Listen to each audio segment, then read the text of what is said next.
একদিন হযরত মুহাম্মদ সাল্লাল্লাহু আলাইহি ওয়াসাল্লাম বিবি আয়েশা রাদিয়াল্লাহু আনহাকে ডেকে জিজ্ঞেস করলেন, হে আয়েশা, আজকে আমি অনেক খুশি। তুমি আমার কাছে যা চাইবে আমি তোমাকে তাই দেব। বলো তুমি কি চাও? হযরত আয়েশা রাদিয়াল্লাহু আনহু চিন্তায় পড়ে গেলেন। হঠাৎ করে তিনি এমন তো চাইবেন, আর যেমন চায় তা তো চাইতেও পারেন না।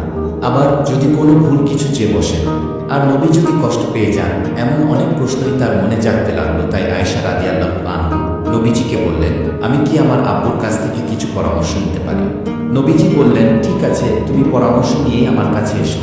তাই আয়েশা রাদিয়াল্লাহু তাআলা আনহু ওনার আব্বু হযরত আবু বকর সিদ্দিক রাদিয়াল্লাহু আনহুর কাছে পরামর্শ চাইলেন। আবু বকর রাদিয়াল্লাহু আনহু বললেন, তুমি নবীজির কাছে যখন কিছু চাইবে, তাহলে তুমি মুহাম্মদ সাল্লাল্লাহু আলাইহি ওয়াসাল্লাম এর কাছে মিরাজের রাতে আল্লাহ রাব্বুল আলামিন এর সাথে হয়েছে এমন কোনো গোপন কথা বা তথ্য জানতে চেও।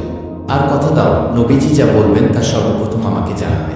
অতঃপর আয়েশা রাদিয়াল্লাহু আনহু নবীজি সাল্লাল্লাহু আলাইহি ওয়াসাল্লামের কাছে গিয়ে মিরাজের রাতের কোনো এক গোপন কথা জানতে চাইলেন, যা এখনো তিনি কাউকে বলেন। তখন মুহাম্মদ সাল্লাল্লাহু আলাইহি ওয়াসাল্লাম মুচকি হাসি দিয়ে বললেন, আমি যদি গোপন কথা বলে দেই, তাহলে সেটা গোপন থাকলো কিভাবে? একমাত্র আবু বকরই পারেন এরকম বিচক্ষণ প্রশ্ন করতে। মুহাম্মদ সাল্লাল্লাহু আলাইহি ওয়াসাল্লাম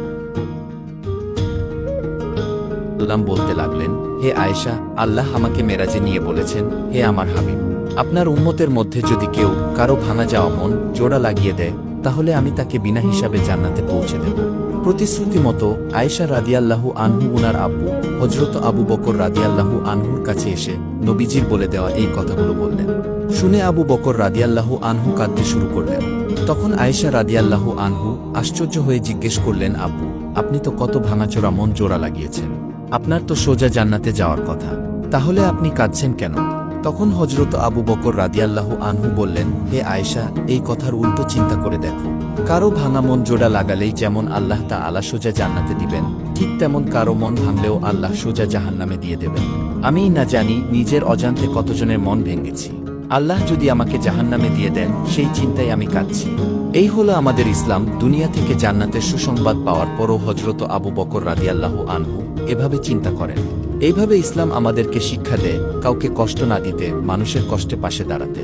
মুহাম্মদ সাল্লাল্লাহু আলাইহি ওয়াসাল্লাম আরও বলেছেন, যদি তুমি গোশত রান্না করতে চাও, তাহলে এক গ্লাস পানি বেশি দিয়ে দাও, যাতে তোমার গরিব প্রতিবেশীকে একটু দিতে পারো। আর যদি না দিতে চাও, তাহলে এমন সময় রান্না করবে যখন প্রতিবেশীর বাচ্চারা ঘুমিয়ে থাকে, যাতে গোশতের ঘ্রাণ পেয়ে বাবা মাকে গোশত খাওয়ার কথা না বলে। কারণ গরিব মা বাবারা বাচ্চাদের গোশত কিনে খাওয়াতে পারবে না, মনে অনেক কষ্ট পাবে। এইভাবে ইসলাম আমাদের শিক্ষা দিয়েছেন। মুহাম্মদ সাল্লাল্লাহু আলাইহি ওয়াসাল্লাম আমাদেরকে শিক্ষা দিয়ে গেছেন মানুষের মন না ভাঙতে, মানুষকে কষ্ট না দিতে।